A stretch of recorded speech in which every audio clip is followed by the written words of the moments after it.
우리 10월 첫 주 하나님 앞에 예배하는 모든 심령들 위해 우리 주님이 주시는 놀라운 은혜와 평강이 가득하기를 예수 그리스도의 이름으로 간절히 축원합니다. 10월 한 달도 우리 하나님께서 여러분과 동행하셔서 믿음의 승리의 삶을 살게 하시는 은혜 있는 이 예배의 시간이 되기를 다시 한번 소망합니다. 어제 우리 월삭 새벽기도 했는데요, 10월 한 달을 하나님께 맡기며 우리의 간절한 기도의 제목들을 하나님께 올려드렸습니다. 기도의 능력이 있음을 믿으며 또한 이 성전에서 기도하는 것이 솔로몬의 성전처럼 하나님 귀에 들리는 대로 응답하실 믿음으로 기도한 모든 심령들 하나님 반드시 응답하시고 회복의 놀라운 영으로 함께 하실 줄 믿습니다. 우리가 그동안 에스더를 통해서 에스더서를 읽으면서 믿음의 사람들의 축복의 모습을 함께 나누었습니다. 어떠한 외압에도 굴복하지 아니하고 악과 타협하지 않고 어두운 세력과 맞서 싸우는 모르드게와 에스더의 모습, 진실된 믿음의 모습 하나님께서 외면치 아니하시고 반드시 축복하시는 모습을 우리가 보았습니다. 기도의 능력을 보았습니다. 3일 동안 금식하며 기도했던 유대 사람들과 에스더의 모습을 통해 하나님은 역사하셨고 사람들의 마음을 움직여 주셨고 하나님의 일들을 이루어 나가신 놀라운 은혜의 모습들을 보았습니다. 이때를 위함이 아닌가라는 말씀에 하나님께서 나를 왜 이곳에 세우셨고 나에게 무엇을 하여 주시기를 원하시는지를 깨닫고 그대로 행했던 에스더의 모습을 통해서 우리에게도 이때를 위해서 너를 이곳에 세우지 않았냐라는 음성을 들으며 우리가 다시 한번 하나님의 나를 향한 사명과 도전을 마음속에 새겨보았습니다. 부르, 제비뽑기, 운명의 날, 운명에 얽매여 살고 실망에 젖어 사는 패배주의의 삶이 아니라 하나님께서 주시는 놀라운 능력과 은혜 가운데 부르를 불임으로 축제로 만들었던 유대민족과 에스더의 모습처럼 우리도 나는 안 돼, 지금 상황이 우리는 안 돼, 이러한 운명에 맡겨 사는 패배주의에 맡겨 사는 삶이 아니라 하나님의 능력이며 하나님의 은혜면 우리 주님이 함께 하시면 슬픔이 변하여 기쁨이 되고 애통이 변하여 길한 날이 됩니다 라고 고백할 수 있었던 에스더의 모습을 바라보면서 우리에게도 부르가 변하여 불임이 되기를 원하는 간절한 소망의 눈을 떠보았습니다. 바로 이 귀한 모습들이 저와 여러분 가정과 우리 교회 또 이 나라에 나타나기를 주님의 이름으로 간절히 축원을 드립니다. 악과 타협하지 않고 어두운 그림자 타협하지 않고 무릎 꿇지 않고 믿음을 지켜가는 흔들리지 않는 믿음의 사람들, 우리 천성의 가족들이 되기를 주님의 이름으로 축원을 드립니다.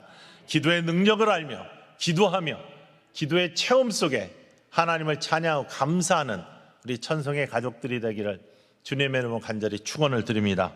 이때를 위함이 아닌가라는 주님의 음성이 들릴 때 나를 여기에 세우신, 여기에 보내신, 지금 있게 하신 우리 하나님의 뜻을 분별하고 소망과 소명 속에서 사명을 감당하는 저와 여러분 될 수 있기를 주님의 이름으로 간절히 축원을 드립니다. 슬픔이 변하여 기쁨이 되게 하시는, 애통이 변하여 길한 날이 되게 하시는 우리 하나님의 능력과 은혜를 체험하며 고백할 수 있는 별처럼 빛났던 에스더의 뜻 그대로 별처럼 빛났던 에스더의 모습처럼 우리도 한 사람 한 사람 천성의 가족들이 가정에서, 일터에서, 교회에서 별처럼 빛나는 아름다운 믿음의 모습 이룰 수 있기를 우리 구주 예수 그리스도의 이름으로 간절히 축원을 드립니다. 오늘부터는 예수님이 산 위에서 제자들과 많은 사람들에게 하신 산상수훈, 마태복음 5장부터 7장까지 나오는 예수님께서 설교하신 설교의 내용을 가지고 몇 주 동안 하나님의 말씀을 나누고자 합니다. 산상수훈은 예수님께서 제자들에게 또 많은 이들에게 하나님의 백성으로 그들을 부르시고 하나님의 백성답게 삶을 살게 하시기 위해서 예수님께서 주신 하나님의 백성으로서의 삶에 대한 설교의 말씀입니다. 이 말씀에는 여러 가지 주제의 말씀들이 있는데 7장 마지막에 오면 결론의 말씀으로 두 가지를 말씀하십니다. 예수님께서 믿음의 사람의 삶, 하나님 백성의 삶은 진실된 삶이어야 된다. 거짓이 없어야 된다. 그리고 그렇게 살기 위해서는 하나님 말씀 그대로 행하면서 살아야 된다. 하나님 말씀을 듣고 행하는 자는 반석 위에 세운 집과 같이 어떠한 고난이 닥치고 비바람이 몰아쳐도 무너지지 아니하는 믿음의 집을 짓는 사람이 되고 인생의 집을 짓는 사람이 되지만, 하나님의 말씀을 듣고 행하지 아니하는 자는 모래 위에 지은 집처럼 장수가 나고 바람이 불고 고난이 닥치면 무너지고 허물어지는 안타까운 모습이 된다. 그것은 다른 말로 하면 열매 없는 삶이 되는데, 하나님 말씀을 듣고 행하는 삶뿐만 아니라 평소의 삶이 진실된 거짓이 없는 삶을 살면 그것이 열매로 나타나게 된다. 그 나무는 열매를 보고 알 수 있는데 귀한 열매, 아름다운 열매를 맺는 삶으로 말미암아 하나님께서 축복하시는 놀라운 은혜를 누리는 하나님 나라의 백성이 되기를 원한다라는 것이 이 산상수훈의 결론의 말씀으로 나타나 있습니다. 진실된 삶, 거짓이 없는 삶. 예수님께서는 이 말씀을 위해서 15절 말씀에 이렇게 시작하십니다. 함께 읽어볼까요? 거짓 선지자들을 삼가라. 왕의 옷을 입고 너희에게 나아오나 속에는 노략질하는 이리라. 양의 옷을 입고 나오지만 속에는 노략질하는 이리가 담겨 있는 것 같은 겉과 속이 다른 모습들, 거짓된 모습들로부터 벗어나야 된다. 예수는 선지자라고만 이야기했지만 예수님께서 가장 싫어하셨던 위선적인 바리새인들의 모습, 겉은 경건의 모습을 가진 것 같지만 속은 썩어가고 있었던, 자기의 유익을 구했던 그러한 모습들에 대해서 예수님은 힐난하셨습니다. 회칠한 무덤 같다라고 말씀하셨습니다. 속에서는 희태가 썩고 있는데 겉은 회칠해서 깨끗하게 만들어 놓은 무덤처럼, 지금도 이스라엘 가면 묘지라고 하는 곳에 마치 공원처럼 깨끗하게 겉은 되어 있지만 사실은 속에서는 썩고 있는 거죠. 이렇게 다른 모습을 가진 모습들을 예수님이 극히 싫어하시면서 하나님은 이런 모습을 증오하신다. 하나님은 이런 모습을 받으시지 않는다. 그것은 아름다운 열매로 맺혀질 수 없는 모습이다 라고 그렇게 말씀하십니다.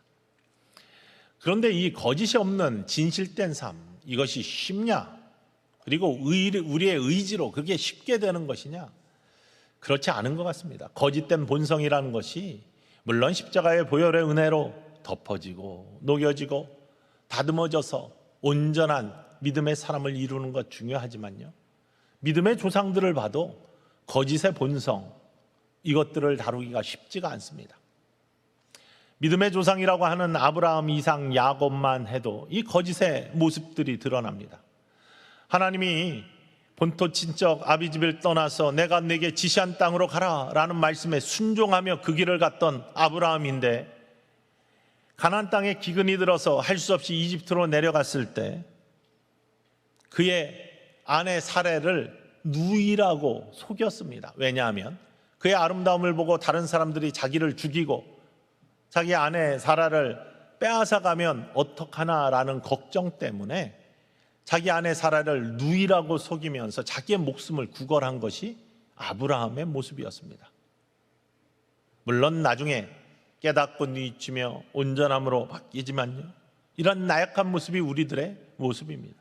이삭도 마찬가지입니다. 그랄 땅에 들어갔을 때 왕에게 그의 아내 리브가를 누이라고 똑같이 같은 이유로 속였습니다. 거짓의 본성들이 쉽게 드러나는, 자기의 유익을 위해, 자기의 목숨을 위해 약함 때문에 드러나는 거짓의 유혹들. 야곱은 더하죠. 장자권 때문에, 축복 때문에 아버지와 형을 속입니다. 그것도 대놓고 속입니다. 진짜보다 더 진짜처럼 속입니다. 가짜인데. 그러면서 아버지가 눈이 잘 안 보이는 것들을 이용해 가지고 형이 털이 많아, 아버지가 손을 잡을 때 들통이 날까 봐 그것들을 위장하여서 마치 형처럼 아버지를 속입니다. 창세기 27장 22절에 그 모습이 잘 나타나 있습니다. 함께 읽어볼까요? 야곱이 그 아버지 이삭에게 가까이 가니 이삭이 만지며 이르되 음성은 야곱의 음성이나 손은 에서의 손이로다 하며, 진짜처럼 말로 또 겉의 모습으로 속은 그렇지 아니한데 진실이 아닌데 진짜가 아닌데 속이는 그런 모습들, 인생 중에 많이 나타나는 거짓된 모습, 하나님이 싫어하는 모습, 하나님 백성답지 못하는 모습들입니다. 세상에서도 그렇잖아요.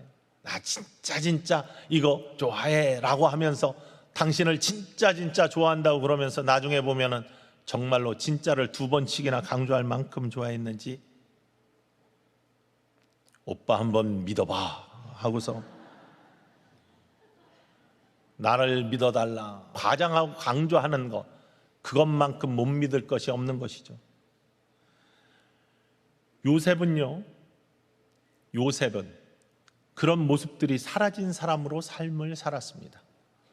아브라함, 이삭, 야곱은 거짓의 본성들이 드러났는데 요셉은 그런 것들이 없이 살았던 사람입니다. 가장 고통스럽게 살았던 사람이 바로 요셉인데, 요셉에게는 그런 거짓의 모습이 별로 나타나질 않아요. 왜 그랬을까? 성경을 살펴보면 그는 특별한 경험을 한 사람입니다. 형들을 찾아 아버지의 심부름을 갔을 때 형들이 그를 미워하고 시기하여 죽일 공모를 하죠. 그의 옷을 다 벗겨가지고 물이 없는 웅덩이에 집어넣습니다. 죽으라고 집어넣은 것입니다. 이 죽음 앞에 그는 큰 깨달음이 있었습니다. 저는 그것이 십자가의 경험 같다 이렇게 고백합니다. 나는 예수 그리스도와 함께 십자가에 못 박혀 죽고 그리스도의 영이 다시 살아나는 경험이 십자가의 경험인데, 우리의 구원의 경험인데, 요셉이 웅덩이에서의, 물이 없는 웅덩이에서의 경험이 그와 같다는 것이죠. 왜냐하면 이 전까지의 삶은 그는 의기양양한 삶이었습니다. 나의 능력으로, 나의 힘으로, 나의 지혜로 뿐만 아니라 나에게 주신 하나님의 꿈도 있고 거기에 나를 지원해 준 아버지도 있습니다. 가장 사랑했던 아내 라헬의 첫 번째 소생으로 특별한 사랑을 받았어요. 다른 아들에게는 주지 않는 색동옷을 입히고 그의 말은 전적으로 믿었습니다. 그런 아버지의 뒷배를 가지고 힘있게 자신있게 또 그것이 능력이라 생각하며 살았는데, 물 없는 구덩이에 죽음을 앞두고 발가벗겨져서 들어가 있는 자기의 존재는 아버지의 힘도 아무 소용이 없고 나의 지혜도 아무 소용이 없고 나의 꿈도 아무 소용이 없구나. 나에게 필요한 것이 무엇이냐? 하나님이 함께하지 아니하시면, 하나님이 도우시지 아니하시면, 하나님의 은혜가 아니면 내 인생이 아무것도 아니구나 라는 것을 깨달은 겁니다. 여러분, 우리가 우리의 힘으로 사는 것 같고 우리의 능력으로 사는 것 같지만 하나님의 은혜가 아니면 이곳에 있을 수 없음을 고백하실 수 있기를 주님의 이름으로 간절히 축원을 드립니다. 하나님께서 함께 하셔, 하나님이 도우셔야지. 그러니 그는 애굽 상인들에게 팔 때 저항하지 아니하고 팔려가고요, 어떤 고초와 유혹과 위기를 당해도 내 삶의 주인은 하나님이시니 나는 그리스도와 함께 십자가에 못 박혀 죽고 그리스도의 영이 내 안에 살아 나와 함께 하시니 라는 십자가의 고백처럼 요셉 안에 하나님이 함께 하심을 믿으며 그 길을 가니까 그의 인생은 진실된 삶으로 나아갑니다. 하나님이 보고 계시니, 하나님이 함께 하시니, 그러니 유혹에도 흔들리지 아니하고 거짓이 없는 인생을 삽니다. 그 인생을 하나님 축복하시고 길을 열어주시고 열매를 맺게 해주세요. 이집트의 총리가 되게 하십니다. 그리고 그를 통해 가정을 구원하시고 민족을 구원하는 놀라운 역사에 하나님의 역사를 써가시는 것이죠. 내 힘으로 사는 줄 알았더니 그것이 아니었구나, 하나님의 은혜였구나. 이것이 진실된 삶을 살게 하시는, 거짓이 없는 삶을 살게 하는 하나님의 능력임을 이 시간 기억하기를 주님의 이름으로 간절히 축원을 드립니다. 내 힘으로 살려면 속여야죠. 내 힘으로 살려면, 더 많은 것들을 가지려면 조금이라도 더 내 것이 되게 하기 위해서 남을 눌러야 되지 않겠습니까? 그런 삶이 아니라 내 삶의 주인이 하나님이시니, 나와 동행하시는 분이 하나님이시니, 나를 인도하시는 분이 하나님이시니 내가 주님께 맡깁니다. 하나님의 은혜가 나에게 떠나지 않기를 원합니다 라고 하면, 그런 고백이 있는 자에게 진실된 삶이 드러나고 아름다운 열매로 보답하시는 하나님의 은혜가 있을 줄 믿습니다. 예수님께서는요, 이 진실된 삶이 무엇으로 드러나냐? 열매로 드러난다, 이렇게 말씀하셨습니다. 근데 열매는, 나무의 열매는 봄에 열립니까? 아니잖아요. 시간이 지나야 되잖아요. 무엇인가 지나간 다음에 열리는 것이 열매입니다. 여러 과정을 거쳐서 꽃이 피고 거기에 꽃가루가 서로 떼어서 조그만 열매를 맺어 자라나기 시작하고 그것이 무르익어서 나중에 탐스러운 열매가 되는 거예요. 지난 다음에 알 수 있는 것이 열매입니다. 그러니 지금을 살아가고 있을 때 우리는 그 열매에 대해서 몰라요. 인생의 뒤안길에 나의 인생의 열매가 무엇인지, 믿음 생활 쭉 한 다음에 나중에 믿음의 열매가 무엇인지를 알 수 있어요. 그러니 지금을 살아갈 때는 어떻게? 진실되게, 거짓이 없이 믿음 가운데 하나님을 의지하며 살아가면 그 열매를 보장해 주시는 하나님의 놀라운 은혜가 있다는 사실입니다. 이 말씀을 준비하면서 어제 우리 미국에서 함께 신앙생활하던 권사님 5분이 대전에 내려오셨어요. 미국에서 오셔서. 그래서 함께 말씀도 나누고 하면서 저녁에 다시 말씀 정리하면서 그런 묵상을 해봤어요. 시간이 지났어요. 그때는 몰라. 근데 시간이 지나서 지금 어떤 열매가 있을까? 내가 정말 진실되게 목회를 하고 내가 고백한 모든 것들, 내가 선포한 모든 설교들, 내가 목회자로서의 살았던 모든 삶들이 진실된 삶이었다면 뭔가 아름다운 열매의 흔적들이 있을 것이고, 그렇지 못하면 그렇지 못할 텐데 어떤 열매의 모습들이 함께 신앙생활한 그곳에 남겨져 있을까? 이런 묵상들을 하면서 하나님, 부족하다면 용서하시고 온전한 열매가 있다면 기쁨으로 나눌 수 있게 하시옵소서라고 기도하면서 말씀을 준비했습니다. 마찬가지로 지금을 살아가고 있는 이곳에서도 저와 여러분이 모두 믿음으로 진실하게 거짓이 없이 하나님을 섬기고 온전한 신앙생활을 하면은 훗날 하나님께서 풍성한 열매로 우리에게 보답하시고 축복하실 줄 믿습니다. 나무와 열매의 모습들은 좋은 나무에서 좋은 열매가 맺힌다. 그러나 못된 나무에서는 아름다운 열매가 맺어질 수 없다라고 예수님 말씀하시면서 오늘 20절 말씀에 이렇게 고백합니다. 읽어볼까요? 이러므로 그들의 열매로 그들을 알리라. 그들의 열매로 그들을 안다라고 말씀하십니다. 그런 나무의 열매는 어떻게 맺혀지느냐? 그 원리를 16절로부터 18절까지 예수님께서 이렇게 설교하십니다. 읽겠습니다. 그들의 열매로 그들을 알지니 가시나무에서 포도를 또는 엉겅퀴에서 무화과를 따겠느냐? 이와 같이 좋은 나무마다 아름다운 열매를 맺고 못된 나무가 나쁜 열매를 맺나니 좋은 나무가 나쁜 열매를 맺을 수 없고 못된 나무가 아름다운 열매를 맺을 수 없느니라. 가시나무에서 포도를 딸 수가 없습니다. 엉겅퀴에서 무화과 나무가 열리지가 않습니다. 나쁜 나무에서, 못된 나무에서 아름다운 열매가 맺혀지지 못하고요, 좋은 나무에서 아름다운 열매가 맺혀지게 되어 있다는 겁니다.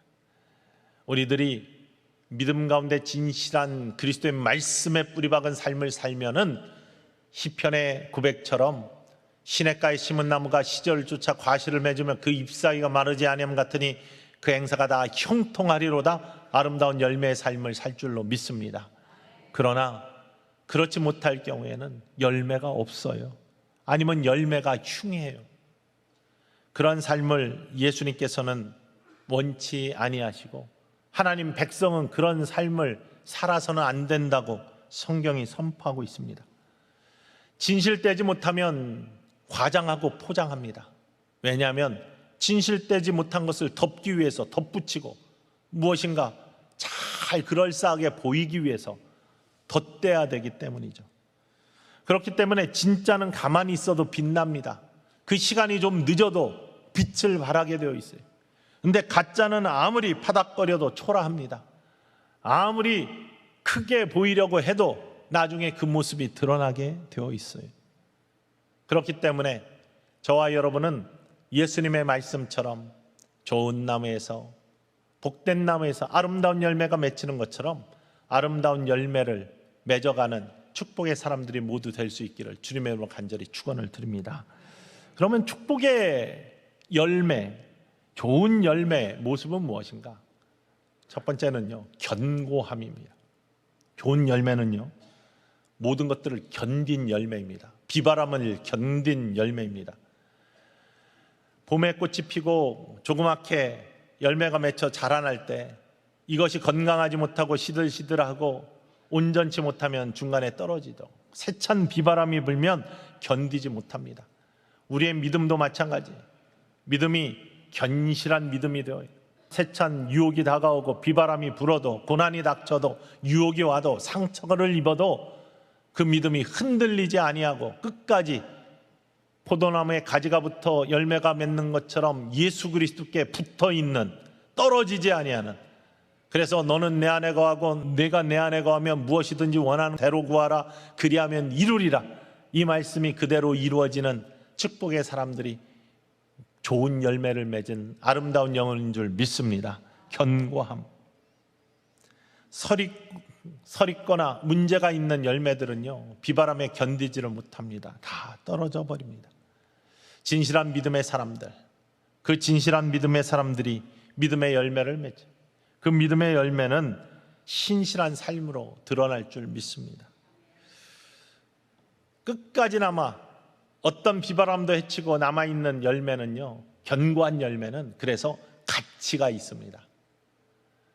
마지막까지 수확된 탐스러운 열매들은 가치 있는 상품이 되잖아요. 팔지 않아도 가치 있는 그 열매들은 이웃과 나눌 수 있는 기쁨의 통로가 되잖아요. 요번에 여름에 태풍들이 많이 올라와가지고 우리나라에도 피해를 입었고 일본은 큰 피해를 입었습니다. 예전에 일본에서 있었던 일인데요, 정말로 큰 태풍이 불어서 모든 과수들이 전부 다 많이 떨어졌답니다. 그런데 아무리 강한 바람이 불고 비바람이 세차게 와도요, 남아있는 열매들이 있어요. 떨어지지 않는 열매들이 있습니다. 모든 열매들이 한 톨도 안 남고 다 떨어졌다는 이야기는 들어본 적이 없습니다. 그런데 너무나 센 태풍이 왔기 때문에 많은 열매들이 떨어져서 무엇인가를 이렇게 팔고 가치 있게 해가지고 이득을 얻을 수 있는 그만큼의 열매들이 남아있지 않은 해가 있었답니다. 일본에서 있었던 일인데, 그러니까 과수원 하시는 분들이 이게 큰일 난 겁니다. 이득을 얻을 수가 없어요. 한 해의 농사를 망쳤어요. 어떻게 할까 생각하다가 그래도 남아있는 무르익어가는 열매를 바라보면서 좋은 아이디어가 떠올랐다는 거예요. 일본에도 마찬가지로 입시제도가 있어가지고 시험을 보고 대학에 가야 되는데 그 수험생들에게 이 남아있는 과일을 선물로, 상품으로 팔았다는 거예요. 이 과수원 주인이. 세찬 비바람, 어떠한 태풍의 고난도 이기고 승리한 과일, 열매, 그래서 아주 비싸게 팔렸답니다. 그래서 다른 떨어진 과일들 다 포함한 것보다 더 많은 이득을 냈대요. 가치 있기 때문에, 그것에 의미가 있기 때문에. 여러분, 하나님의 눈에 우리가 어떠한 상처와 고난과 힘든 일을 겪어도 믿음을 지켜가며 아름다운 삶의 열매로 보답하는 축복의 사람들은요, 하나님 눈에 그만큼 귀하게 보이실 줄 믿으시기를 원합니다. 그 인생의 가치가 정말로 귀하게 하나님께 올려질 줄 믿으시기를 원합니다. 그게 좋은 열매의 모습입니다. 두 번째 좋은 열매의 모습은요, 나눔의 기쁨이 있습니다. 나눔의 기쁨. 열매가 탐스럽게 열려가지고 나무에 주렁주렁 달려 있으면 그냥 달린 것으로 만족하는 게 아니잖아요. 그걸 따서 나누잖아요. 장사하는 분들은 그걸 따서 상품으로 팔아가지고 기쁨이 되는 것이고, 그렇지 않은 분들은 그걸 따가지고 이웃과 나눠요. 서로 나눠 먹어요. 어제 어느 분이 농사 지었다고 뭔가를 조금 주셨는데 그런 기쁨이잖아요. 나누는 기쁨. 그런 기쁨 속에 열매는요, 그냥 달려 있으면 의미가 없습니다. 나누어져야죠. 좋은 열매는 나무의 끝까지 달려 있는 게 좋은 열매가 아닙니다. 가을이 지나가고 이제 다 무르익어서 아름다운 열매가 되었는데, 겨울이 되었는데도 나무의 끝까지 달려 있다? 그 열매가 복된 열매일까요? 열매가 없는 나무는 두 가지 모습의 열매가 없는 나무가 있습니다. 첫 번째는 예수님이 오늘 찍어 불에 던져버린다는 나무입니다. 열매를 맺지 못하는 나무. 열매를 맺지 못하는 나무는 못된 나무라고 했습니다. 우리의 인생에 열매를 맺지 못하는 나무는 거짓된 인생을 살거나 믿음이 없는 인생을 살거나, 정말로 아름다운 마지막의 열매는 믿음 가운데, 십자가의 보혈의 능력 가운데, 구원의 은총 가운데 사망에서 생명으로 옮겨진 천국의 열매를 가진 자인 줄 믿습니다. 그러나 못된 나무는 믿음이 없어, 예수 그리스도를 믿지 못해, 아무리 이 세상이 잎사귀가 많고 풍성하게 잘 산 것 같지만 마지막에 열매가 없어서, 열매 없는 무화과 나무를 예수님이 저주하신 것처럼 구원의 열매가 없어서 천국에 가지 못하고 지옥불에 떨어지는 인생은 아무리 잎사귀가 많고 풍성해도 그 열매가 없이는 축복의 인생이라고 할 수 없는 것이죠. 열매가 달리지 못한 나무, 못된 나무는요, 19절 말씀처럼 그렇게 됩니다. 읽어볼까요? 아름다운 열매를 맺지 아니하는 나무마다 찍혀 불에 던져지느니라. 열매를 맺지 못하면 찍혀 불에 던져질 수밖에 없다. 나무로서의, 과실수로서의 의미를 상실했기 때문에. 그런데요, 나중에 열매가 다 따져서 아무것도 안 남는 나무이지만 복된 나무가 있습니다. 열매를 많이 맺었는데 열매는 있어요. 풍성해요. 근데 그 열매는 가을이 지나서 겨울이 될 때 잎도 떨어지고, 열매가 그냥 달려있는 것이 아니라 열매를 다 따서,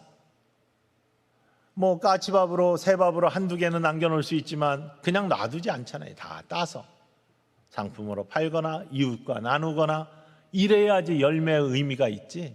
겨울이 왔는데도 내 것 못 따가, 내 나무에서는 아무것도 못 따 하면서 그냥 붙어 있는다고, 그 나무를 바라보면서 나무와 가지 앙상하고 잎 다 떨어진 그 나무에 열매만 주렁주렁 달려있다고 그 나무를 와, 풍성하고 아름다운 나무네, 이렇게 하는 사람은 없을 겁니다.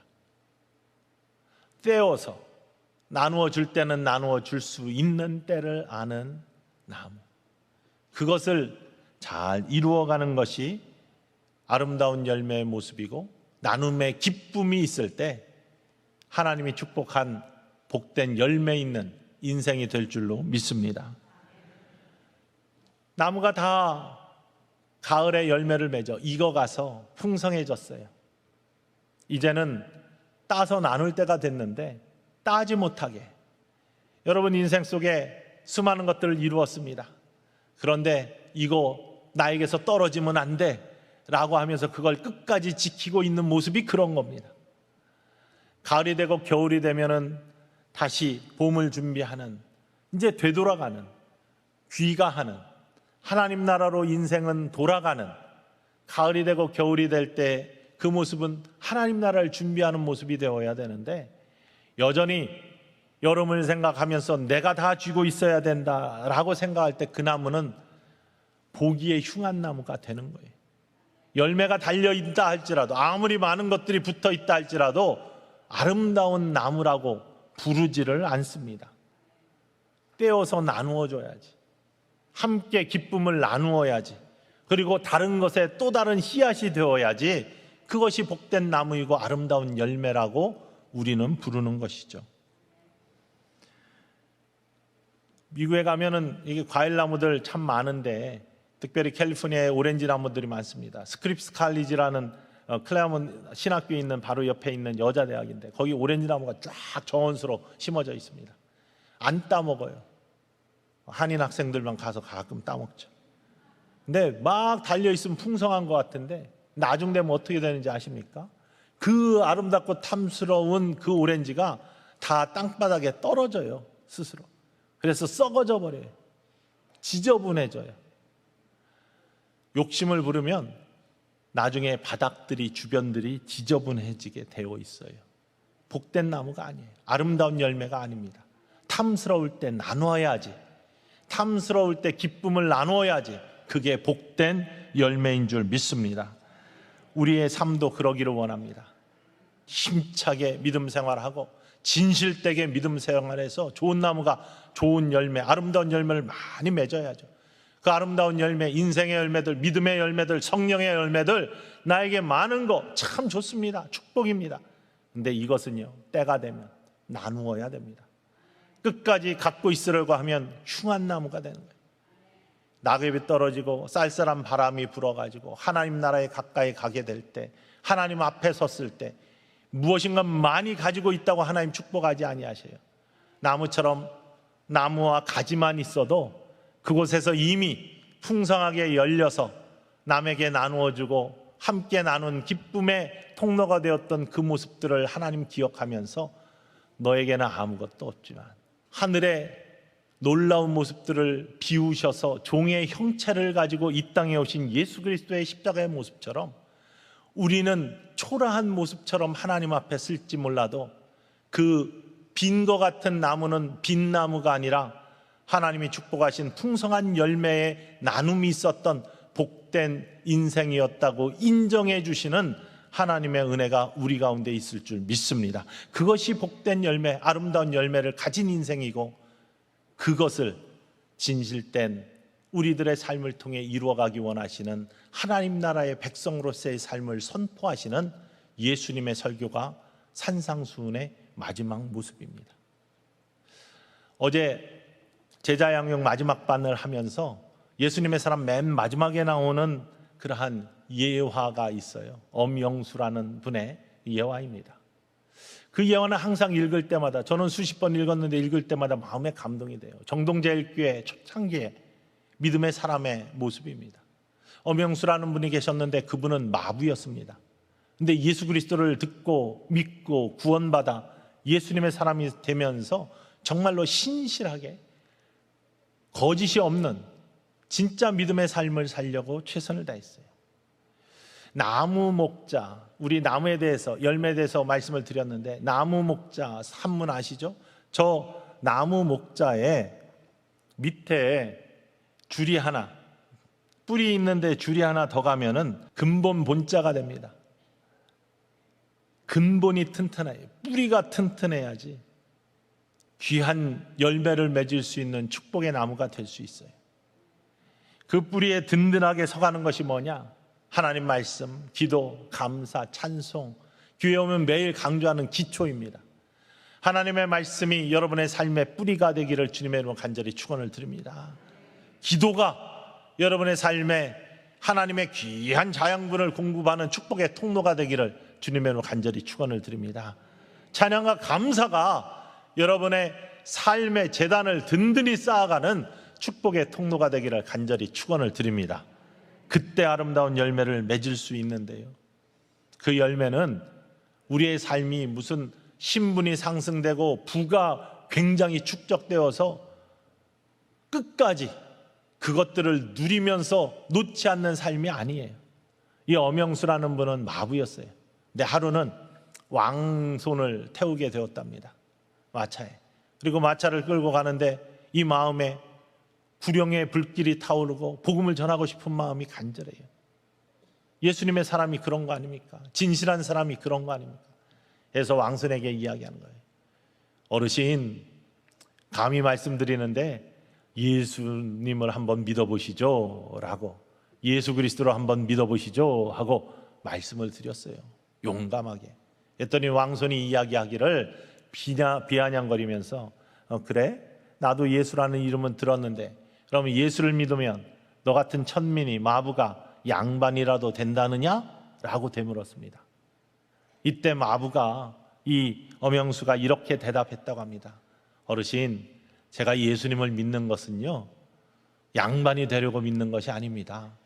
이 마부의 일을 더 잘할 수 있게 하기 위해서 예수님을 믿는 겁니다 라고 대답했다.